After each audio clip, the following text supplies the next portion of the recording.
नमस्कार, आप देख रहे हैं प्राइम न्यूज। मैं हूं राजेश कुमार। वक्त उत्तराखंड प्राइम का है। उत्तराखंड के मुख्यमंत्री तीरथ सिंह रावत ने नई दिल्ली में उपराष्ट्रपति एम वेंकैया नायडू से मुलाकात की। इस मौके पर मुख्यमंत्री ने उपराष्ट्रपति को शॉल ओढ़कर सम्मानित भी किया और बताया जा रहा है कि ये शिष्टाचार मुलाकात थी। तस्वीर उसी मुलाकात की है जिसमें उपराष्ट्रपति से मिलते हुए दिखाई दे रहे हैं मुख्यमंत्री तीरथ सिंह रावत।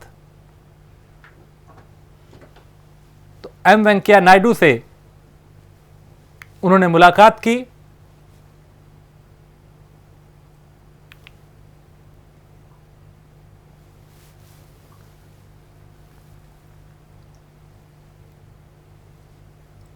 तो केदारनाथ मंदिर की जो आकृति है उसको भेंट किया। काफी देर तक मुलाकात चली, कई बिंदुओं पर बात हुई।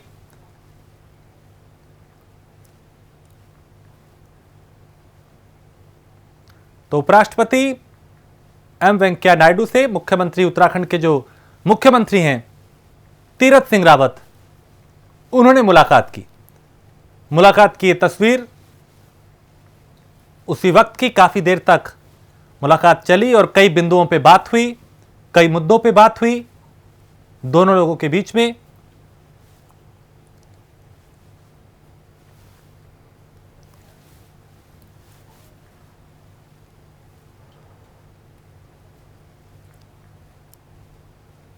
तो कंडाली के रेशों से बनी ये शॉल जो उन्हें भेंट की गई। जितेंद्र है हमारे साथ देहरादून से, हमारे संवाददाता। जितेंद्र, ये मुलाकात के क्या मायने थे? मुलाकात क्यों हुई? मुलाकात में क्या कुछ हुआ? देखिए राजेश, आपको विदित होगा कि काफी दिनों से मुख्यमंत्री जी दिल्ली में जाना और दिल्ली के सभी वरिष्ठ नेताओं से मुलाकात करने का सिलसिला जारी है। कुछ दिन पहले भी मुख्यमंत्री दिल्ली गए थे। उस दौरान भी वो केंद्रीय मंत्रियों से उन्होंने मुलाकात की थी और इस बार भी वो दिल्ली दौरे पर हैं, अपने 2 दिवसीय दौरे पे हैं अभी तक। उसमें वो विभिन्न कड़ी में सभी वरिष्ठ नेताओं को, केंद्रीय मंत्रियों को, संगठन के तमाम लोगों से भेंट वार्ता कर रहे हैं। और इसी क्रम में उन्होंने आज नई दिल्ली में उपराष्ट्रपति श्री एम वेंकैया नायडू जी से शिष्टाचार भेंट की है। मुख्यमंत्री ने उन्हें जो उनसे मुलाकात के मायने हैं वो भले ही यह कहा गया है कि एक औपचारिक मुलाकात थी और वो संभवतः यही औपचारिक मुलाकात ही रही होगी, क्योंकि संवैधानिक पद के व्यक्तित्व हैं तो वहाँ कुछ ज्यादा रहता नहीं है सरकारों से संबंधित।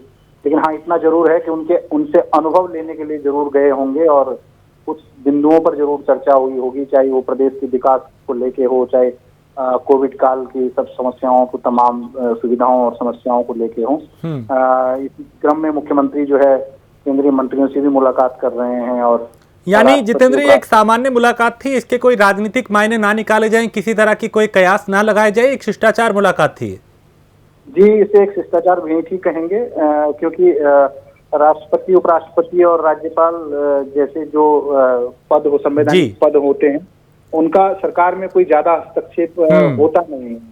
तो इसके कोई और मायने निकालने भी मेरे ख्याल में लाजमी नहीं होगा कि ये शिष्टाचार भेंट ही इसको कहें तो ज्यादा बेहतर होगा। चलिए जितेंद्र, आप मेरे साथ बने रहे, कुछ और खबरों पे आपसे अपडेट लेंगे। फिलहाल शुक्रिया। तो यहाँ पे ये मुलाकात हुई है और इसे सामान्य मुलाकात, शिष्टाचार मुलाकात बताया जा रहा है मुख्यमंत्री तीरथ सिंह रावत के बीच में और उपराष्ट्रपति एम वेंकैया नायडू के बीच। खबर देहरादून से है, जहां पिछले 24 घंटों में 296 नए मामले आए हैं कोरोना के। पूरे उत्तराखंड का यह आंकड़ा है और 24 घंटों की अगर बात करें तो 12 लोगों की मौत हुई है। 990 लोग रिकवर हुए हैं। एक्टिव केस की बात करें तो वो 3908 है। रिकवरी रेट बढ़कर 95% तक पहुंच गया है। अब तक कोरोना से 6960 लोगों की जान जा चुकी है। देहरादून में 76, हरिद्वार में 64, उत्तरकाशी में 37 और इसी तरीके से अलग अलग जिलों की अलग अलग संख्या सामने आ चुकी है। लेकिन अब एक राहत वाली खबर यह है कि धीरे धीरे कोरोना कंट्रोल में हो रहा है, स्थिति कंट्रोल में हो रही है और अब हालात को सामान्य किया जा रहा है। ज्यादा जानकारी जितेंद्र देंगे। जितेंद्र, एक वक्त था जब हजारों के मामले जो है रोजाना सामने आ रहे थे और एक चिंताजनक स्थिति बनी हुई थी, लेकिन अब ये कहा जा सकता है कि कोरोना पे पूरी तरह से काबू पा लिया गया है। जी राजेश, काफी संतोषजनक इसे कह सकते हैं कि चिंता तो अभी भी बरकरार है, क्योंकि जो डेथ का रेशियो है वो एकदम जीरो रेशियो पे नहीं गया है। 10 से 12 लोगों की रोज 24 घंटे में मृत्यु होना अपने आप में काफी अहम होता है कि उस बीमारी ने अभी तक अपना कितना प्रभाव छोड़ा हुआ है। हालांकि अगर उस हिसाब से देखें तो रिकवरी रेट जो है वो 95% हो गया है। तो मुझे लगता है कि अगर रिकवरी रेट 100% हो जाए तो उस दिन संतोषजनक माना जाएगा। और मृत्यु की दर भी अगर खत्म हो जाए, हर रोज जो मृत्यु की दर है 10 से 12 लोगों की वो जीरो पे आ जाए तो उसे हम संतोषजनक जरूर कह सकते हैं। लेकिन राहत भरी बात इसे हम कह सकते हैं, क्योंकि एक दौर था पिछले महीने का जब कोरोना अपने चरम पर था तो उत्तराखंड में हजारों में केसेस आते थे। अकेले देहरादून की अगर मैं बात करूं जिले की, तो देहरादून जिले में ही कभी 3,500, कभी 4,000, कभी 5,000, 6,000 तक मामले गए हैं पर डे के, 24 घंटे के। तो उसके मुकाबले अगर आज बात करें तो बहुत राहत की बात है, क्योंकि 3 अंकों में सिमट के ये संख्या रह गई है। लेकिन अभी भी चिंता का विषय है, क्योंकि अभी पूरे प्रदेश में कोविड कर्फ्यू का अनुपालन करवाया जा रहा है और 1 हफ्ते के लिए अभी इसे बढ़ा भी दिया गया है। तो ऐसा नहीं कह सकते हैं कि संभावनाएं आगे भी नहीं होंगी कि वो स्थिति आ जाए। अगर संक्रमण इसी तरीके से फिर खुलेगा तो संक्रमण की स्थिति बढ़ेगी तो वो आंकड़ा भी छू सकते हैं जो पिछली बार छुआ था। और इसी को लेकर सरकार गंभीर है, यानी लॉकडाउन को जो पाबंदियां हैं उनको आगे बढ़ाया गया है कि अभी स्थिति पूरी तरह से जब कंट्रोल में आएगी तब जिंदगी को सामान्य किया जाएगा। जी राजेश, ये सरकारों का भी सोचना है और संभवतः आम जनमानस को भी ये सोचना चाहिए, क्योंकि खतरा अभी टला नहीं है और ये संक्रमण वाली बीमारी है। तो जिस दिन फिर भीड़ इकट्ठा होगी उनके बीच में यदा कदा अगर एक आध भी कोई मरीज ऐसा आ गया वो पूरी कम्युनिटी स्प्रेड कर देगा। तो ये चिंता का विषय है और इसमें आम आदमी का सहयोग बहुत जरूरी है। अगर हर आदमी जो सोशल डिस्टेंसिंग है, ये मास्क है, सैनिटाइजेशन है, सरकार द्वारा जारी किए गए जो दिशा निर्देश हैं उनका अनुपालन करें तो इस पे ये रोक लग सकती है और इसको खत्म किया जा सकता है। लेकिन अभी स्थिति ऐसी नहीं है कि हम बहुत संतुष्ट हो जाएं कि बहुत बढ़िया स्थिति हो गई है प्रदेश में, ऐसा अभी है नहीं। और जितेंद्र, जो कि पाबंदियों के बाद, बंदी के बाद कई व्यापारी, कई दुकानदार आर्थिक मोर्चे पे उनके सामने कई चुनौतियां होंगी, कई परेशानियां होंगी। चूंकि पर्यटन से जुड़ा हुआ उत्तराखंड है, एक मुख्य साधन है आमदनी का पर्यटन, वो भी पूरी तरीके से बंद है। ऐसे में क्या सरकारें कुछ कदम उठा रही हैं कि उन लोगों को राहत मिले जो इससे सबसे ज्यादा प्रभावित हो रहे हैं? राजेश, अब यही दूसरा पहलू होता है। एक पहलू तो ये था कि पहले कोरोना को काबू किया जाए जैसे तैसे, उस पर सरकारें लगी रही, सारी मशीनरी उसी में लगी रही। अब चिंता का विषय ये भी है कि जो लोग इससे प्रभावित हुए हैं उनके जो रोजमर्रा की चीजें उससे प्रभावित हुई हैं, ये उनका जो आर्थिक नुकसान उनको हुआ है उसकी भरपाई कैसे हो सके। हालांकि पूरी भरपाई तो सरकारों से उम्मीद करना संभव है नहीं, लेकिन अगर थोड़ा सा संवेदनशीलता सरकार दिखाए तो किसी के दुख को थोड़ा हल्का जरूर किया जा सकता है। हाँ। और इसी क्रम में सरकारें अब कार्य योजनाएं बनानी शुरू कर दी हैं। पर्यटन से जुड़े हुए उत्तराखंड में जो व्यवसायी हैं उनके लिए सरकार ने आर्थिक सहायता की एक निर्धारित राशि मंजूर की है पिछले दिनों कैबिनेट में।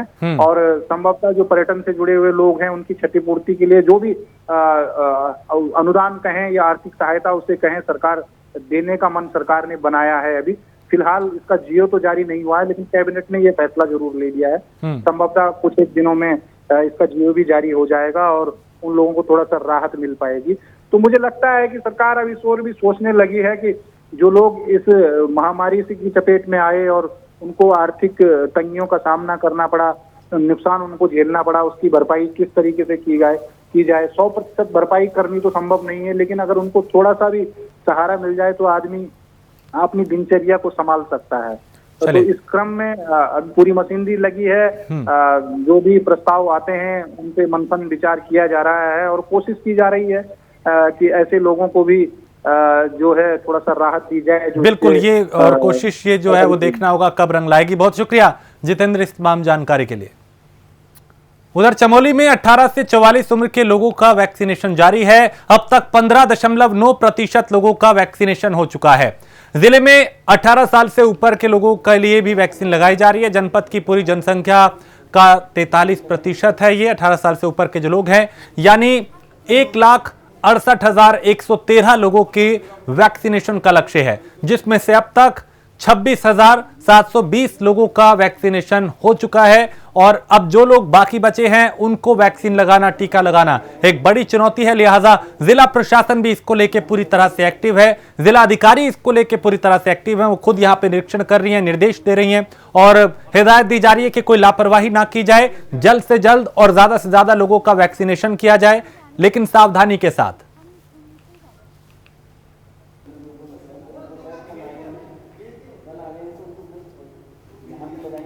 और टिहरी की मुख्य विकास अधिकारी आईएएस नमामि बंसल पदभार संभालते ही एक्शन में दिखाई दी। बता दें कि नमामि बंसल ने टिहरी गढ़वाल के सीडीओ का पदभार संभालते ही सभी विभागों की समीक्षा बैठक लेनी शुरू कर दी है। और अब समीक्षा की जा रही है, मंथन किया जा रहा है, हिदायत दी जा रही है, निरीक्षण किया जा रहा है, ताकि व्यवस्था को और बेहतर किया जा सके, लोगों की समस्याओं का समाधान किया जा सके और किसी को किसी तरह की कोई परेशानी ना हो।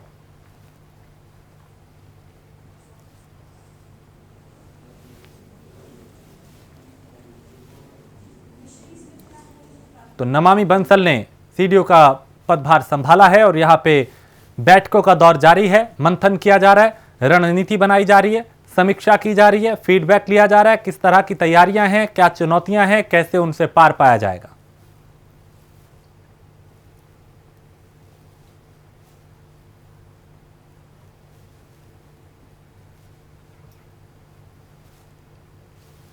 और उत्तराखंड में कोरोना के कहर के बाद जनजीवन धीरे धीरे पटरी पर आने लगा है। धीरे धीरे सरकार बाजार को एहतियात के साथ खोलने की मंजूरी दे रही है, लेकिन अब भी कुछ चीजों पर पाबंदी लागू है। और ऐसे में रुद्रपुर में जिम संचालकों ने जिलाधिकारी कार्यालय पहुंचकर जिलाधिकारी का सरकार के नाम एक ज्ञापन उनको सौंपा और सरकार से शर्तों के साथ जिम खोलने की मांग की है। इन सब पर जिम संचालकों का कहना है कि बहुत से जिम बैंक से कर्ज लेकर चलते हैं, उनको भी जिम खोलने की इजाजत दी जाए ताकि जिम संचालन भी अपनी आजीविका चला सकें।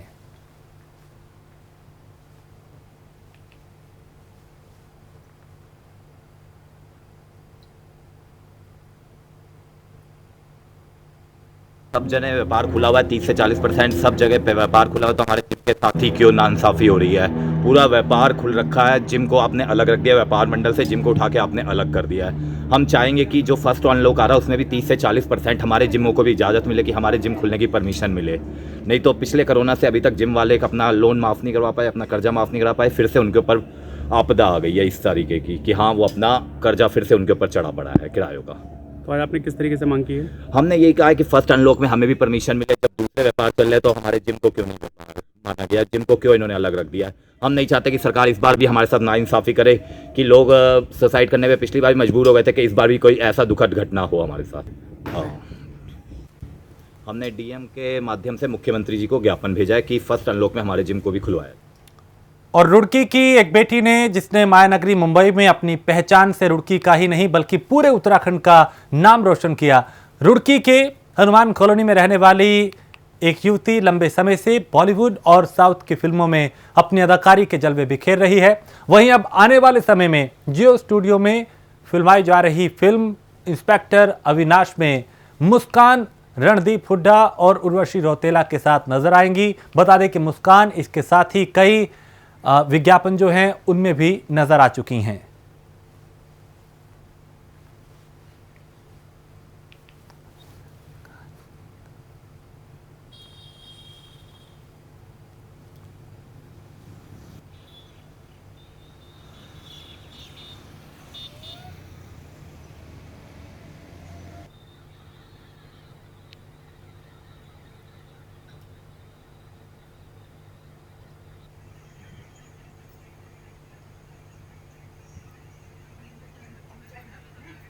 अच्छा मुस्कान वर्मा है और मैं बॉम्बे में रहती हूँ। मैं एक आर्टिस्ट हूँ और मैं अभी एक शो कर रही हूँ इंस्पेक्टर अविनाश मिश्रा, और एक एल्बम करके आई हूँ मनाली में। अब तक जो है कितने ऐसे रोल में आपने काम किया है और कितना अनुभव रहा है आपको? जो मुझे बॉम्बे में 4 साल हो गया और 4 साल में मुझे सबसे पहले टाटा स्काई का ऐड मिला था। उसके बाद एक सीरियल मिला राधा कृष्णा, स्टार भारत पे आता है जो, अभी मैंने वो छोड़ दिया क्योंकि उसके बाद मुझे एक फ़िल्म मिल गई थी साउथ की, वो रिलीज़ नहीं हो पाई अभी, कुछ प्रॉब्लम हुई होंगी। उसके बाद मैंने एक राकेश सावंत करके डायरेक्टर हैं, जो राखी सावंत के भाई हैं, उन्होंने एक पिक्चर बनाई है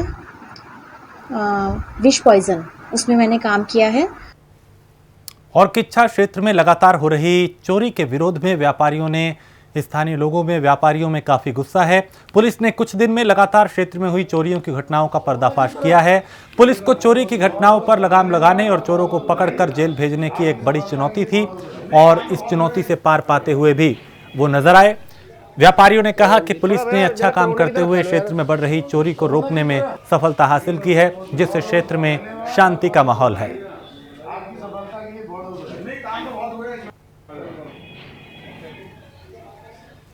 थोड़ा जरा कोरोना की तरह फैलो यार। कोरोना की तरह से 3 दिन पहले हमारे यहाँ आजाद नगर में खेत से एक छोटा सा फार्म हाउस बना रखा है। वहाँ पे रात को चोरों ने 3 मोटरें, बैटरा, इंडक्शन और क्या कहते हैं इंडक्शन, बैटरा, इन्वर्टर सब चुरा लिया था दीवार फांद के। तो उसके बाद हमने अगले दिन जब चौकी प्रभारी हमने कोरंगा जी को तहरीर दी तो उन्होंने हमारी तहरीर पर क्विक एक्शन लेते हुए तेजी से और उसी टाइम से तफ्तीश शुरू कर दी। और उन्होंने अपनी इस तफ्तीश में इतनी तेज़ी से काम किया कि अगले दिन ही उन्होंने 4 चोरों को पकड़ के उनसे सारा माल बरामद कर लिया। और उनकी इस तेज़ी में हमने उनको प्रशंसा के पात्र होते हुए उनको बधाई देते हुए आज उनको कोतवाली में सम्मानित किया। और मसूरी में अपने परिवार के साथ घूमने आए रुड़की के बीजेपी विधायक द्वारा मसूरी माल रोड में घूमने पर एक पुलिस अधिकारी के द्वारा बिना मास्क घूमने, यानी जो मास्क है बिना मास्क घूमने और सोशल डिस्टेंसिंग का पालन ना करने पर पुलिस ने उनका चालान कर दिया, जिसके बाद पुलिस और विधायक के बीच जमकर झड़प हुई, कहा सुनी हुई, नोक-झोंक हुई। आपने पूछा कहाँ जा रहे हैं, हमने कहा होटल जा रहे हैं, ठीक है, घूमना अलाउड नहीं है। 10-10 मीटर के डिस्टेंस पे 10-10 मीटर एक सारी बातें सही है, ठीक है, ऐसे करो, लेकिन इतने लोग एक साथ झुंड में बना के आप बिना मास्क घूम रहे हो। ये एक आदमी जो है बिना मास्क के मुझे दिखाया, जो कि परिवार के साथ घूम रहा था, झुंड बना के घूम रहे थे, जिन्हें मैंने मास्क न पहने पे टोका। तो ये कोई कार्ड वार्ड मुझे दिखा रहे थे, बीजेपी का विधायक अपने आप को बता रहे थे, लेकिन बिना मास्क थे। तो मैंने इनका 500 रुपये का चालान कटाया। नहीं, उसके बाद वो कुछ बता रहे थे मैं विधायक हूँ, ये हूँ। हाँ, विधायक, मैं विधायक हूँ। और थोड़ा सा हमारे साथ जो है वो बदतमीजी टाइप की करने लग गए। उनका लड़का भी कुछ जो है इस तरह की बदतमीजी करने लगे, फिर पैसा फेंके, यहाँ से चले गए। टिहरी के जड़धार गांव वालों को अब जल्द ही मां सरकुंडा मंदिर और सड़क की सुविधा मिल पाएगी। बता दें कि मेरा गांव मेरी सड़क योजना के अंतर्गत सड़क का निर्माण कार्य शुरू हो गया है और ऐसे में क्षेत्रीय जनप्रतिनिधियों ने पूजा अर्चना व मिष्ठान वितरण कर सड़क का निर्माण कार्य शुरू करवाया।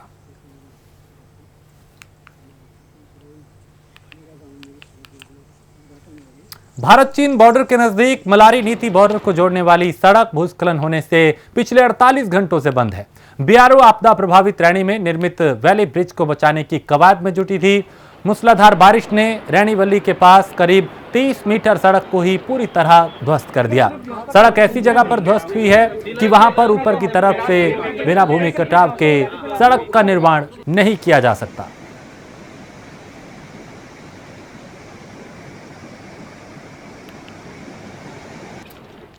और कोरोना की चेन तोड़ने के लिए देश भर में वैक्सीनेशन अभियान चलाया जा रहा है। ऐसे में स्वास्थ्य विभाग की टीम लगातार फ्रंट पर आकर काम कर रही है। वहीं शिकारपुर गांव में स्वास्थ्य विभाग की तरफ से कोविड टेस्ट किए गए, जहां बड़ी संख्या में लोग पॉजिटिव पाए गए। ज्यादा संख्या में पॉजिटिव आने पर स्वास्थ्य विभाग में हड़कंप मच गया।